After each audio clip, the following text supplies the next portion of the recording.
हमें अपने बाबा का सदका, कहीं हम न जाएंगे मसऊद गाजी, कहीं हम न जाएंगे मसऊद गाजी, नबी से मिलाएंगे मसऊद गाजी, हमें बख्शवाएंगे मसऊद गाजी। कोई भी हमें रोक सकता नहीं है। सैयद शाह अब्दुल रज़्ज़ाक़ बांसवी एक अल्लाह के वली हैं। आप देखिए हेड क्वार्टर है बिलग्राम।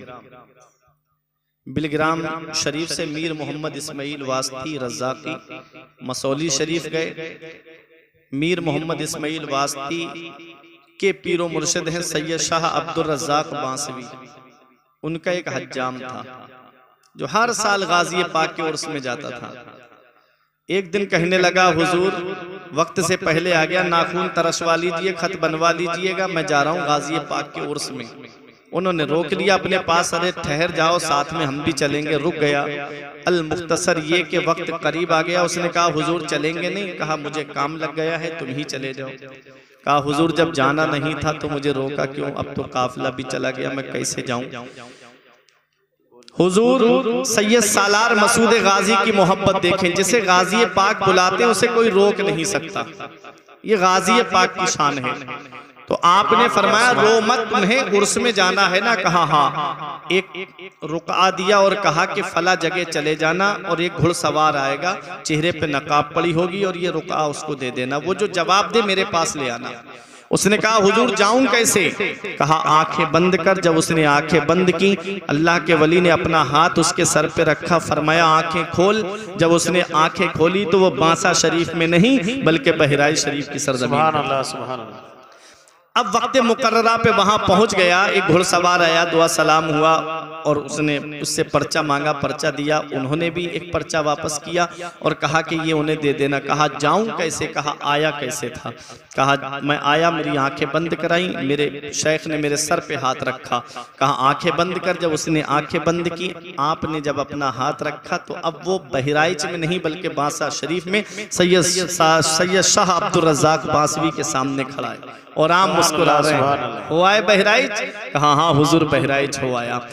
बात समझ में नहीं आई। कहा, गाजी पाक से मिले? कहा, गाजी पाक, हमारी किस्मत ऐसी कहा कि गाजी पाक से मुलाकात हो जाए। कहा, अरे पर्चा किसको दे के आए थे? कहा, हुजूर एक घुड़सवार आया था। कहा, अरे नादान, तुझे क्या पता, वही तो सैयद सालार मसूद गाजी थे। सर पकड़ के बैठ गया। पहले पता होता तो दामन पकड़ लेता, पहले पता होता तो दस्तबोसी कर लेता। अब कहा, हुजूर ये बताओ इसमें लिखा हुआ क्या था? कहा, मैंने ये लिखा, क्यों हर साल हजारों लोगों को परेशान करते हो, जिसे देखो बहराइच खिंचा चला आता है। कहा, जवाब क्या मिला? कहा, जवाब ये मिला, तुम अपने मोहल्ले के एक हज्जाम को नहीं रोक पाए, हम लाखों बंदगाने खुदा को कैसे रोक सकते हैं? जिसे गाजी पाक बुलाए उसे कोई रोक नहीं सकता है। मैं रोज़े जज़ा से बहुत मुतमईने हूँ, मेरे काम आएंगे मसऊद गाजी, कोई भी हमें रोक सकता नहीं है, हमें जब बुलाएंगे मसऊद गाजी, हमें जब बुलाएंगे मसऊद गाजी, तेरे आस्ताने से गैरों ने पाया, तेरे आस्ताने से गैरों ने पाया, तो हम क्यों न पाएंगे मसऊद गाजी, तो हम क्यों न पाएंगे मसऊद गाजी। दुरूद पाक में अल्लाहुम्मा सल्ली अला सय्यिदिना व मौलाना मुहम्मदिन व बारिक वसल्लम, सलातों व सलामन अलैका या रसूल अल्लाह सल्लल्लाहु अलैहि वसल्लम। तवज्जो दे, अल्लाह कुरान में इरशाद फरमाता है व अनकिहुल अयामा मिनकुम वस्सालिहीना मिन इबादिकुम व इमाइकुम, तुम अपने बच्चों के निकाह कर दो। अल्लाह फरमाता है तुम अपने बच्चों के निकाह कर दो, लड़का हो या लड़की, गुलाम हो या बांदी। रब फरमाता है तुम अपने बच्चों के निकाह कर दो, इन यकूनु फुकरा, अगर वो गरीब हैं, अगर वो गरीब हैं, युगनीहिमुल्लाहु मिन फदली, तो अल्लाह अपने फजल से उनको मालदार कर देगा। रब ने क्या फरमाया, तुम अपने बच्चों के निकाह कर दो, लड़का हो या लड़की, गुलाम हो या बांदी, शादीशुदा हो या गैर शादीशुदा। शादीशुदा का मतलब यह है जैसे किसी लड़की की शादी की और उसके शौहर का इंतकाल हो गया, तो अब वो बेवा है, तो बाप को चाहिए कि अगर एक घर के अंदर एक कुंवारी लड़की है और एक बेवा है, तो शरीयत का मसला है कि पहले बेवा की शादी करे। रब फरमाता है तुम अपने बच्चों के निकाह कर दो, लड़का हो या लड़की, गुलाम हो या बांदी, अगर वो गरीब हैं, इन यकूनु फुकरा, अगर वो गरीब हैं, युगनीहिमुल्लाहु मिन फदली, तो अल्लाह अपने फजल से उनको मालदार कर देगा। वल्लाहु वासिउन अलीम, अल्लाह वुसअत वाला है, जानने वाला है। आज लोग क्या कहते हैं कि अभी मेरा बच्चा अपने पैरों पे खड़ा नहीं हुआ है, अभी मेरे बेटे का बिजनेस जमा नहीं है, अभी मेरे बेटे का कारोबार नहीं जमा है, अभी मेरे बेटे की जॉब नहीं लगी है, अभी मैं उसकी शादी कैसे कर दूं। अगर इस दौरान उनसे गुनाह सरजद हो गया, माज़अल्लाह वो जिना के मुर्तकिब हो गए, तो इसकी सजा कयामत में उनको तो मिलेगी ही, उसके माँ बाप को भी इसकी सजा मिलेगी कि तुमने अपने बच्चों का निकाह वक्त पर क्यों नहीं किया। रब तबारक व तआला कुरान में इरशाद फरमाता है लड़का लड़की, गुलाम या बांदी जो भी है, उसका निकाह कर दो, गरीबी का रोना मत रोना। अल्लाह रब्बुल इज्जत ने हर एक की तकदीर को लिखा है। अगर पूरी जिंदगी बिजनेस नहीं जमा तो क्या नबी की सुन्नत अदा नहीं करोगे? अगर पूरी जिंदगी जॉब नहीं लगी तो क्या नबी की प्यारी सुन्नत को अदा नहीं करोगे? अल्लाह रब्बुल इज्जत आने वाली दुल्हन के सदके में जॉब लगा दे। अल्लाह रब्बुल इज्जत आने वाली दुल्हन के कदमों की बरकत से घर में इतनी बरकतें अता फरमाए कि नस्लें खाएं तब भी वो बरकत खत्म ना हो। नबी फरमाते हैं अन निकाहु मिन सुन्नती फमन रगेबा अन सुन्नती फलैसा मिन्नी, निकाह मेरी सुन्नत है, जिसने मेरी सुन्नत से इराज किया, रूगर्दानी की, चेहरा फेरा, वो मुझसे नहीं है, वो मेरे तरीके पे नहीं है। निकाह है क्या? नबी इरशाद फरमाते हैं तुनकाहुल मरअतु ले अरबइन ले मालिहा व ले हसबिहा व ले जमालिहा व ले दीनिहा फज़फर बिज़ाति दीन। नबी इरशाद फरमाते हैं जब किसी से निकाह किया जाता है तो उसकी चार चीजें देखी जाती है। निकाह के जो तकाजे होते हैं वो चार होते हैं, या तो लड़की का माल देख के निकाह किया जाता है, या लड़की का खानदान देख के निकाह किया जाता है, या लड़की का हुस्न जमाल देख करके निकाह किया जाता है, या उसकी दीनदारी को देख करके निकाह किया जाता है। पैगंबर इस्लाम इरशाद फरमाते हैं ऐ मेरे उम्मती, जब तू निकाह करे तो लड़की का माल मत देखना, उसका खानदान मत देखना, उसका हुस्न जमाल मत देखना, बल्कि दीनदारी को देखना। फज़फर बिज़ाति दीन, तुम दीनदारी को इख्तियार करना, परहेजगारी को इख्तियार करना। क्यों? वजह यह है कि माल जमीन के ऊपर काम आता है, खानदान जमीन के ऊपर काम आता है, हुस्न जमाल चंद सालों के बाद मिटने वाली चीज है। दीनदारी एक ऐसी चीज है जो जमीन के ऊपर भी काम आती है, जमीन के नीचे भी काम आती है। सुभान अल्लाह, सुभान। दीनदारी एक ऐसी चीज है जो जमीन के ऊपर भी काम आती है, जमीन के नीचे भी काम आती है। दीनदार लड़की को इख्तियार करो, परहेजगार लड़की को इख्तियार करो। पैगंबर इस्लाम इरशाद फरमाते हैं, इब्ने माजा की हदीस पाक है, नबी फरमाते हैं तुम औरतों से निकाह सिर्फ उनकी दौलत को देख करके मत करना, अन करीब उनकी दौलत तुमको तबाही में डाल देगी। नबी फरमाते हैं तुम औरतों से निकाह सिर्फ उनका हुस्न देख करके मत करना, अन करीब उनका हुस्न सरकशी में मुब्तला कर देगा।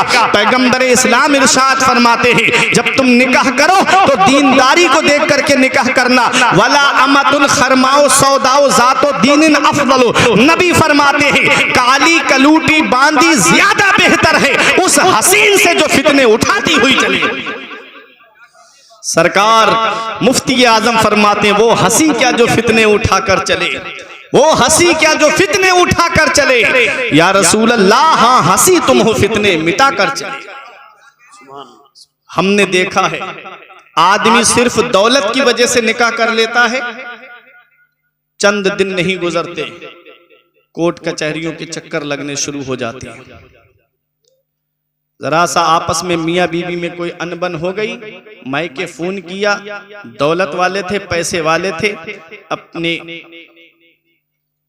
कोर्ट कचहरियों के चक्कर लगवाने शुरू कर दिए और हाल ये बन गया कि चंद दिनों के बाद में वो तबाही का शिकार हो जाती है।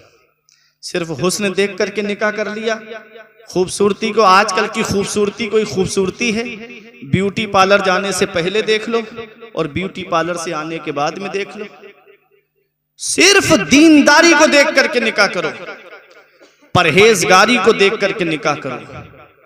आज हम जब रिश्ता करने जाते हैं तो ये नहीं पूछते कि लड़की नमाज पढ़ती है कि नहीं पढ़ती है, ये नहीं पूछते कि लड़की कुरान शरीफ पढ़ी हुई है कि नहीं पढ़ी हुई है।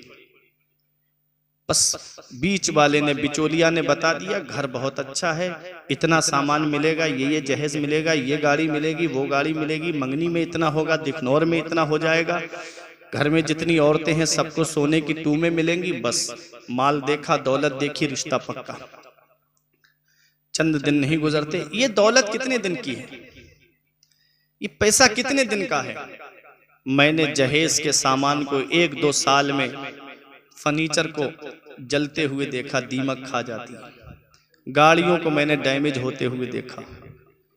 चंद साल नहीं गुजरते सामान सब खराब हो जाता है। दीनदार लड़की को लेकर के आते, वो घर में कुरान की तिलावत करती, अल्लाह इतनी बरकतें अता फरमाता कि नस्लें खाती तब भी बरकत खत्म नहीं होती। आज हमारे मुस्लिम मुआशरे में सबसे बड़ी जो तबाही चल रही है ना, आज कितनी मुस्लिम बेटियां इर्तिदाद की तरफ चली गई, आज कितनी मुस्लिम बेटियां मुर्तद्दा हो गई, एक आंसू हमारी आंख से नहीं निकलता। इसके असबाबो इलल पे हमने गौर नहीं किया, इसकी गहराई में जाकर के हमने नहीं देखा इसकी वजह क्या है कि आज हमारी मुस्लिम बेटियां मुर्तद्दा हो गई। कभी हमने इसका जायजा नहीं लिया। सुनो, आज जो हमारी मुस्लिम बेटियां मुर्तद्दा हुई, अक्सर की ये शिकायत थी कि आज जहेज की लंबी लंबी डिमांडों ने, लंबी लंबी डिमांडें कि आज हमारे वालिद पूरा ना कर सके, आज उनका मुंह हमारे वालिद ना भर सके, ऐसी लंबी लंबी जहेज की डिमांडें चल रही हैं। अरे गरीब अगर कोई जहेज मांगे तो समझ में आता है, अमीरों को क्या पड़ी थी, गरीब के घर में है नहीं इसलिए मांग रहा है, अमीरों को क्या पड़ी थी। लेकिन जितनी ज्यादा दौलत उतना ही बड़ा मुंह फैला हुआ है कि मेरे पड़ोस में फला को अपाचे मिली है, मुझे बुलेट का नया मॉडल चाहिए, मेरे पड़ोस में फला को वैगनार मिली, मुझे स्विफ्ट या क्रेटा चाहिए। लंबी लंबी डिमांडें। अरे अल्लाह का दिया हुआ तुम्हारे घर में सब कुछ था, जिसके घर में 3-3 बेटियां, रात में उस गरीब को नींद नहीं आती, रातों में उठ उठ करके रोता है, कहां से इतना जहेज इकट्ठा करूं, कहां से इतने पैसे इकट्ठा करूं कि अपनी बेटियों के हाथ पीले कर सकूं। एक बेटी की शादी में इतना कर्जा हो जा रहा है कि और बेटियों के बालों में चांदी उतर आ रही है, बाल सफेद पड़ने लगे, उनकी शादी का नंबर तक नहीं आ रहा है। बताओ, जब मुस्लिम बेटियां अपने बिस्तरों पे आंसू बहाती होंगी तो मेरे नबी को तकलीफ नहीं पहुंचती होगी, पैगंबर इस्लाम को तकलीफ नहीं पहुंचती होगी। पैगंबर इस्लाम तो वो है कि जब जंगे बदर में 70 कैदी गिरफ्तार करके लाए गए, कोई जेल नहीं थी मुसलमानों की, मस्जिद नबवी के सहन में सबको लिटा दिया गया। नबी के सगे चचा हजरत अब्बास भी उनमें शामिल थे, बंद कस के बंधे हुए थे, उनके मस्जिद नबवी के सहन में लिटा दिए गए। मेरे आका थोड़ी देर आराम के लिए तशरीफ फरमा हुए, आका के कानों में उनके कराहने की, रोने की आवाज आई। मेरे आका बाहर तशरीफ लाए, फरमाया मेरे सहाबा इनके बंद खोल दो, इनके कराहने से मुझे तकलीफ पहुंच रही है, इनके कराहने से मुझे तकलीफ पहुंच रही है। वो मेरा नबी जो काफिरों का रोना ना देखे, वो मेरा नबी जो काफिरों काफिरों का करहना ना देखे। जब मुस्लिम बेटियां घरों में आंसू बहाती होंगी तो मेरे नबी को कितनी तकलीफ पहुंचती होगी, पैगंबर इस्लाम को कितनी तकलीफ पहुंचती होगी। ऐ लोगों, किसी के दिल दुखाने का सबब ना बनो, बल्कि दिल जोड़ने का सबब बनो। मौलाना रूम फरमाते हैं, अज हजार काबा यक दिल बेहतर, दिल बदस्ताबुर के हज अकबर। किसी मुसलमान का दिल रख लेना, किसी मुसलमान की दिल जोई कर लेना, ये हज अकबर है। अल्लाह बड़े वाले हज का सवाब अता फरमाए। नारे तकबीर, नारे रिसालत, उलमाए अहले सुन्नत, मसलके आला हजरत, नारे तकबीर। लेकिन आज हम दिल जोड़ने का सबब नहीं बनने, दिल तोड़ने का सबब बनने। आज जहेज की लंबी लंबी डिमांडें। एक साहब हमसे बोले, मौलाना मुझे गाड़ी चाहिए शादी में, मांगी हुई गाड़ी पे मैं बैठूंगा। बाप दादा ने मेहनत की कमाई से, बाजू की कमाई से एक साइकिल ना खरीद पाए, इसे गाड़ी चाहिए। हमने कहा परेशान मत हो, मेरे साथ मस्जिद में चल जुमे में। एक जुमा, दो जुमा, 3 जुमे तकरीर करूंगा। अल्लाह ने वो हुनर दिया है, तू मस्जिद के दरवाजे पर रुमाल बिछा के बैठ जाना। 3 जुमों में इतना चंदा इकट्ठा कर दूंगा कि तेरे लिए एक गाड़ी आ जाएगी। आंखें चढ़ा के मुझसे कहता है, मौलाना क्या मुझे भिखारी समझ रखा है? क्या तुम मुझे भिखारी समझते हो? हमने कहा, अरे नादान, भिखारी सिर्फ उसे नहीं कहते जो दरवाजे दरवाजे झोली फैला के मांगे। भिखारी सिर्फ उसे नहीं कहते जो कटोरा लेकर के गली गली मांगता हुआ फिरे। भिखारी उसे नहीं कहते जो हाथ फैला करके दुकान दुकान मांगता हुआ फिरे। भिखारी उसे भी कहते हैं जो जहेज की लिस्ट बना करके ससुराल के दरवाजे पे मांगता हुआ। भिखारी भी अलग अलग तरह के होते हैं। कोई 1 रुपए में राजी हो जाता है, कोई 2 रुपए में राजी होता है, कोई 5 रुपए में राजी होता है, और कोई 10 रुपए में भी राजी नहीं होता है। ऐसे ही इन भिखारियों की भी कैटेगरी है। याद रखो, हमने कहा, वो बोला मुझे चाहिए जहेज में गाड़ी। हमने कहा हम मांगने से मना नहीं करते, मांगना मोमिन की शान है, लेकिन कहाँ मांगना चाहिए? बोला आप बताओ कहाँ मांगना चाहिए? हमने कहा मांगने से मना नहीं करते, लेकिन कहां मांगना चाहिए? तो मैंने कहा चल मैं मुझसे मत पूछ, इन उलमा से मत पूछ, मौलाना शमसुद्दीन मंजरी से मत पूछो, मौलाना शिबली से मत पूछो, नकीब अहले सुन्नत ज़ैनुल आबिदीन से मत पूछो, इन उलमा से मत पूछो, इन शोरा से मत पूछो कि हम कहां मांगे। अरे चलो बरेली शरीफ चलते हैं, आला हजरत के रोजे पर, और इमाम इश्क व मोहब्बत की बारगाह में अर्ज करते हैं, ऐ मेरे इमाम, हमें मांगना है, हम कहां मांगे? कौन हमें देगा? तो गुंबदे रजा से आवाज आती है, कौन देता है? देने को मुंह चाहिए। कौन देता है? देने को मुंह चाहिए। देने वाला है सच्चा हमारा। नारे तकबीर, नारे रिसालत, इश्क मोहब्बत, इश्क मोहब्बत, नारे तकबीर, नारे रिसालत। इसका ट्रेवल कम करके बेस बढ़ाना भाई। कौन देता है? देने को मुंह चाहिए, देने वाला है सच्चा हमारा नबी। ये ससुराल वाले देंगे 1-2 साल में खत्म, और नबी देंगे तो नस्लें खाएंगी तब भी खत्म नहीं होगा। कैसा अता फरमाते हैं मेरे आका। जब हातिम ताई के पोते ने एक सैयद से कहा, आले रसूल से, कि मेरा दादा वो है जो 7 दरवाजों से बांटता है, और बांटने की शान ये है कि लेने वाला एक दरवाजे से लेके दूसरे पे आ जाए तब भी मना नहीं करता, तीसरे पे आए तब भी मना नहीं करता, 7 दरवाजों पे डबल आ जाए लेने तब भी मेरा दादा मना नहीं करता है। आले रसूल ने कहा, सैयद ने कहा, अरे वो तेरा दादा है हातिम ताई जो 7 दरवाजों से बांटता है, तब भी साइल का सवाल पूरा नहीं होता है।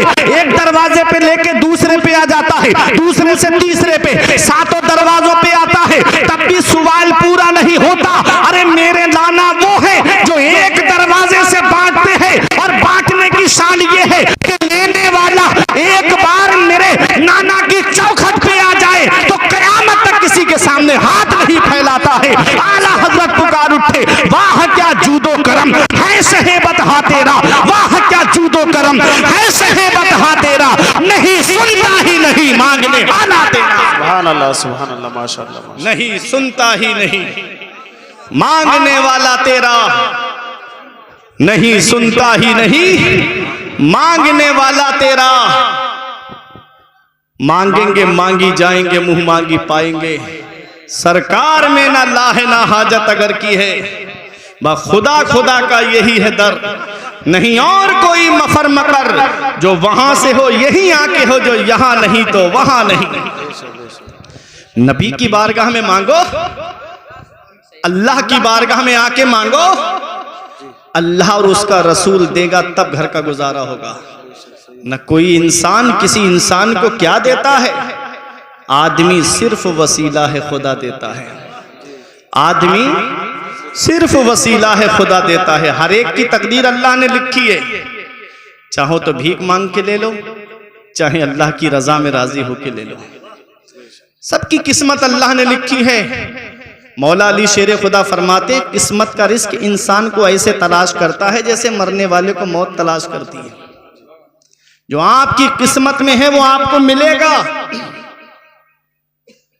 क्या अच्छा होता कि उस गरीब के घर जाके कहते, भाई अल्लाह का दिया मेरे घर सब कुछ है, बस एक बेटी की कमी है जो तेरे घर लेने आया हूं। ये जुमले अगर वो लड़की सुन लेती ना, तो आकर के तुम्हारे घर में तुमको सास ससुर का नहीं, अपने माँ बाप का दर्जा देती नजर आती। हम खून के आंसू रुलाते हैं उसके माँ बाप को।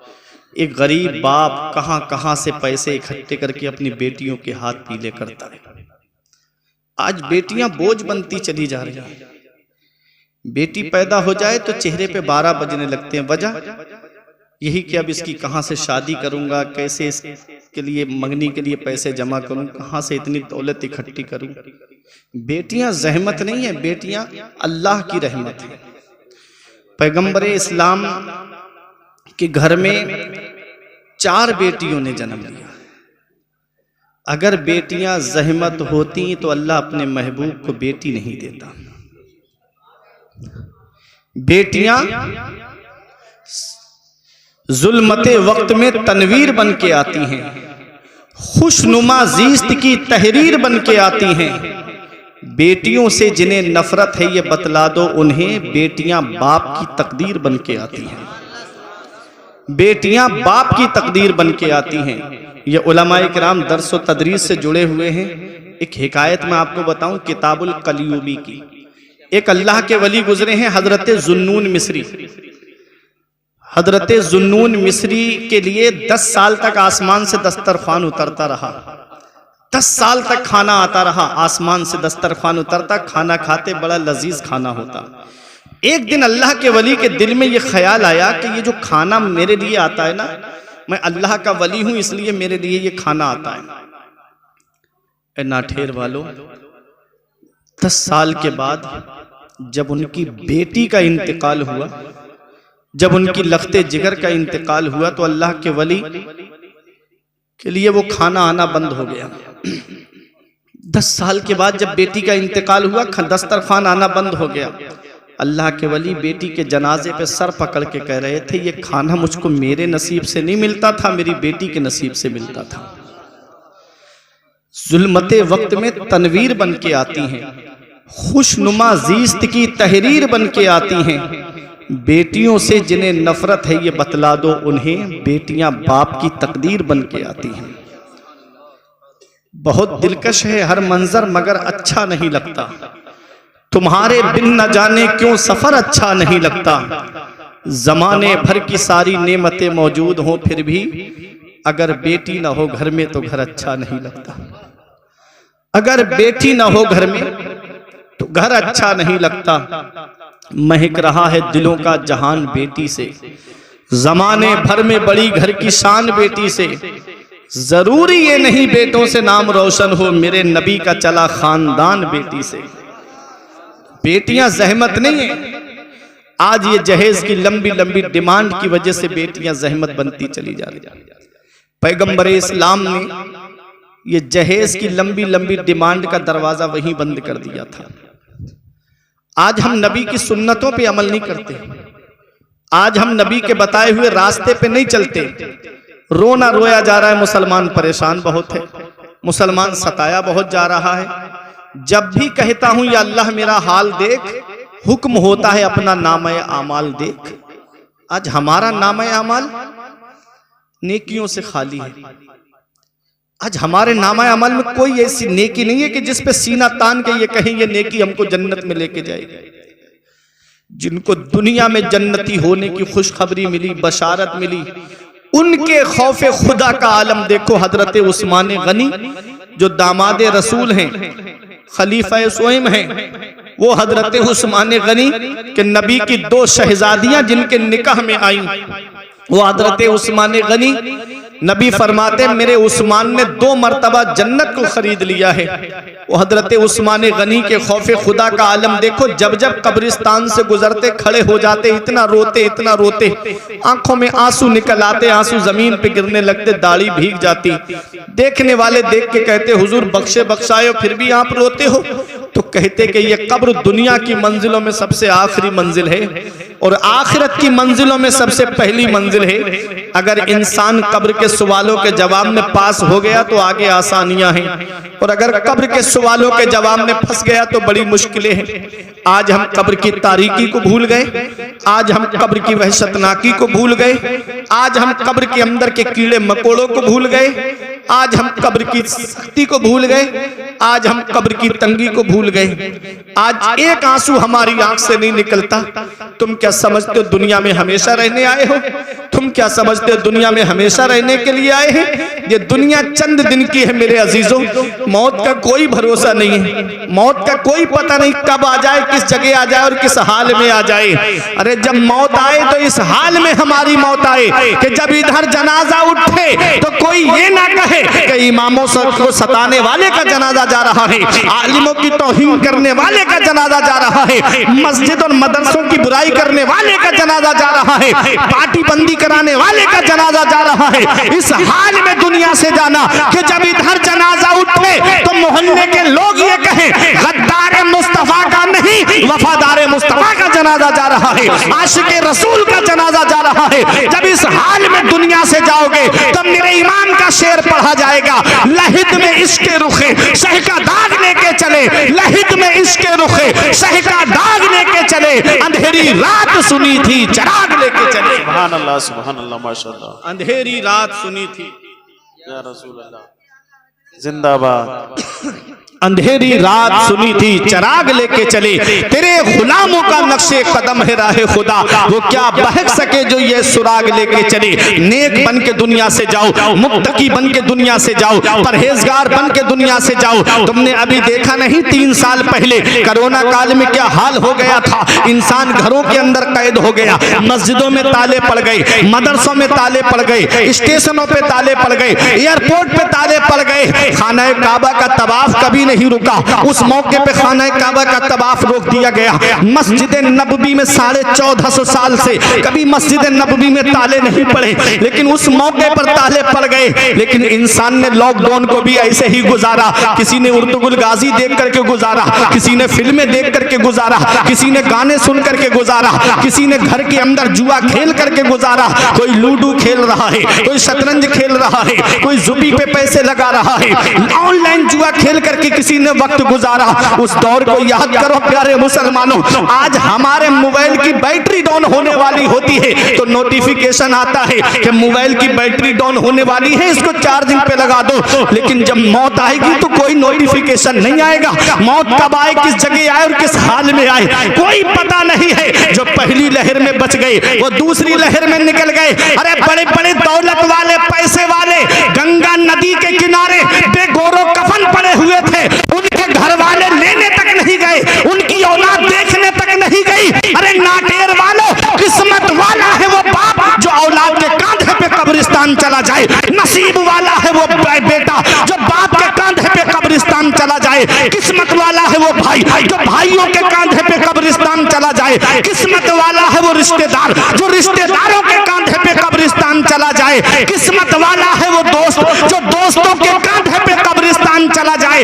ऐसी आई थी दूसरी लहर के लोग लाखों रुपए हथेली पे रखकर ऑक्सीजन तलाश करते हुए फिर रहे थे, लेकिन ऑक्सीजन नहीं मिला। और अगर किसी को मिल गया तो हॉस्पिटल में बेड नसीब नहीं हुआ। कोई टांगे में ऑक्सीजन चढ़वा रहा है, कोई बिस्तर पे ऑक्सीजन चढ़वा रहा है, कोई घर के अंदर ऑक्सीजन चढ़वा रहा है। डॉक्टर वैज्ञानिक घुटनों के बल गिर गए, उस बीमारी की दवा ना बना सके, मेरे रब ने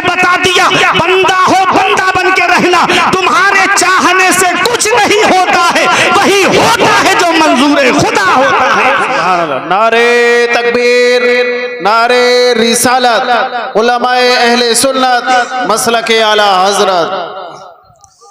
तो अल्लाह की पकड़ से डरो। इन्ना बत्सा रब्बिका लशदीद, तेरे रब की पकड़ बहुत सख्त है। जब अल्लाह पकड़ता है तो फिर कोई छुड़ाने वाला नहीं मिलता।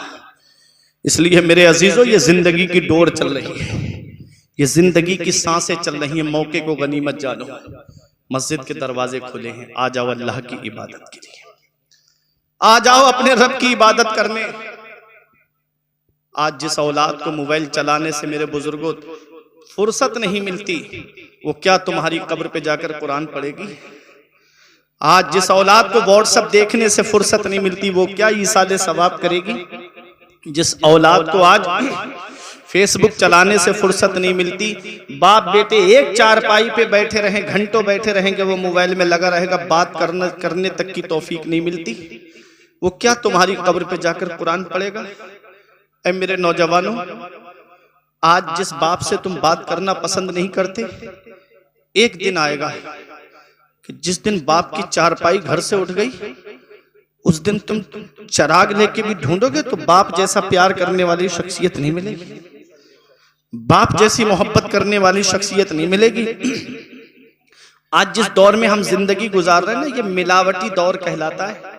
इसमें हर चीज में आपको मिलावट मिलेगी। तेल में आपको मिलावट मिलेगी, दूध में आपको मिलावट मिलेगी, घी में आपको मिलावट मिलेगी, मठे में, छाछ में, दही में आपको मिलावट मिलेगी, खाने पीने की चीजों में आपको मिलावट मिलेगी। इस मिलावटी दौर में अगर बगैर मिलावट के कोई चीज है तो वो माँ बाप की मोहब्बत है, जिसमें कोई मिलावट नहीं होती है, जो अपनी औलाद से सच्ची मोहब्बत करते हैं। आज वही माँ बाप बूढ़े हो जाएं, हम उन्हें बोझ समझने लगते हैं। आज वही माँ बाप बुढ़ापे की दहलीज पे कदम रखते हैं तो हमको वो बोझ लगने लगते हैं। माँ बाप अल्लाह की इतनी बड़ी नेमत है, इसका पता हमें तब चलता है जब इनकी चारपाई घर से उड़ जाती है, तब पता चलता है हम कितनी बड़ी नेमत से महरूम हो गए। हमारे बुजुर्गों ने कहा, बाप आंगन में लगे हुए पेड़ की तरह होता है। बाप आंगन में लगे हुए पेड़ की तरह होता है। जब शिद्दत की गर्मी पड़ती है, जब धूप पड़ती है, गरम गरम लू के थपेड़े होठों को खुश्क कर देते हैं, ऐसे वक्त में सबसे बेहतर और मुनासिब साया दरख्त का साया माना जाता है। आज आदमी दोपहर में पेड़ के नीचे बैठ जाए, आराम मिल जाता है, उसे सुकून मिल जाता है। पेड़ के पत्ते तोड़ के देखना, दोपहर में ऊपर से गर्म होते, नीचे बैठने वाले को छांव पहुंचाते हैं, नीचे बैठने वाले को सुकून पहुंचाते हैं। माँ बाप आंगन में लगे हुए पेड़ की तरह है। बाप आंगन में लगे हुए पेड़ की तरह है। जिस दिन ये पेड़ आंगन से उखड़ गया, उस दिन धूप भी परेशान करेगी, गरम गरम लू के थपेड़े भी परेशान करेंगे। ऐ ज़िया माँ बाप के साये की ना कदरी ना कर, ऐ ज़िया माँ बाप के साये की ना कदरी ना कर, धूप काटेगी बहुत जब ये शजर गिरेगा।